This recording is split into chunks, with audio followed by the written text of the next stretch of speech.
Les symboles que nous avons inventés, c'est quelque chose qui fait partie de notre nouveau pouvoir créateur, ici même. Ce pas des symboles qu'on avait inventés avant de venir ici.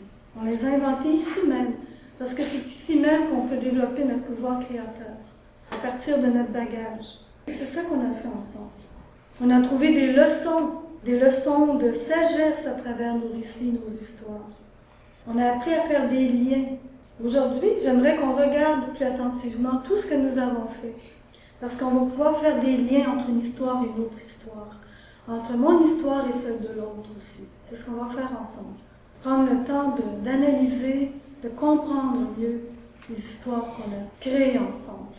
Mettons-nous à l'œuvre. Hein? Berthe, elle disait, j'ai hâte que nous allions de l'avant. Alors, nous nous sommes mis à l'œuvre.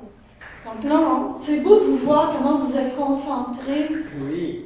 Comment vous prenez le temps de bien centrer votre travail, vos symboles. On sent que vous avez déjà plusieurs idées en tête, que vous commencez à les visualiser et à les rendre concrets, à les rendre vivants, à les rendre réels. Hein, c'est plus des idées abstraites, ça devient quelque chose de tangible, physique, par la couleur, par la matière, par la technique. On va de l'avant. Maman Lucie qui est en train de calculer son espace, de voir comment elle va placer ses formes. Donc, il y a tout un travail de conceptualisation qui se fait. C'est parti. Ganga qui est très dans le monde floral, très concentré, voyez son expression, puis on voit tout le monde en arrière qui travaille. On s'est exprimé par les arts vivants. Ça fait quasiment comme une exposition, oui. En les plaçant ces bannières au sol comme ça. C'est très beau l'ensemble.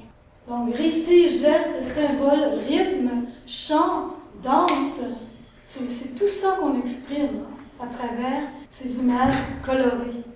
Dans notre parenté odonème, on a compris que les animaux pouvaient nous apporter beaucoup, pouvaient nous apporter des qualités, pouvaient nous apporter leur protection. Plusieurs animaux protecteurs, il y en a à l'infini.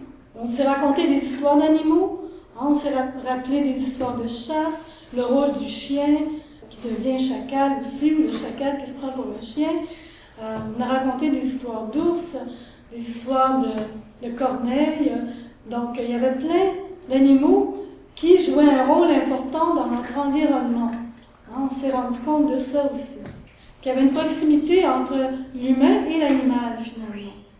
Donc, on a découvert qu'acquis, le monde de la Terre, c'est le cercle de vie, mais en interrelation. Nous vivons en interrelation avec le monde minéral, les roches, nos grands-pères, les montagnes. Nous vivons en relation avec les plantes, les fruits, les légumes, parce qu'on a vu que les plantes nous apportent beaucoup de médecine pour nous guérir, pour nous soigner, nous apportent des vitamines, nous gardent en santé.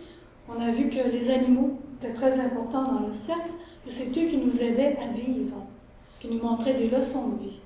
Et nous, on est partie intégrante du cercle, toujours en interrelation avec tout ce qui est vivant. Donc aujourd'hui, l'objectif de la journée, nous allons regarder nos œuvres un peu ensemble. J'aimerais que nous puissions réfléchir sur ce que nous avons fait, raconter à nouveau nos récits, faire des liens, aller chercher plus d'idées, parce que parfois, quand on vient de terminer une œuvre, c'est difficile d'en parler. Mais quand on la regarde avec le recul, on a le temps de réfléchir, de voir d'autres choses de nouveau. On va partager ça ensemble.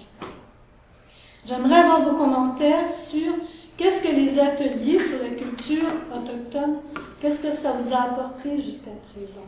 Qu'est-ce que vous trouvez d'intéressant? Avez-vous fait des liens avec vos cultures d'origine, avec vos traditions? Vous voyez? Donc, j'aimerais ça qu'on réfléchisse ensemble aussi.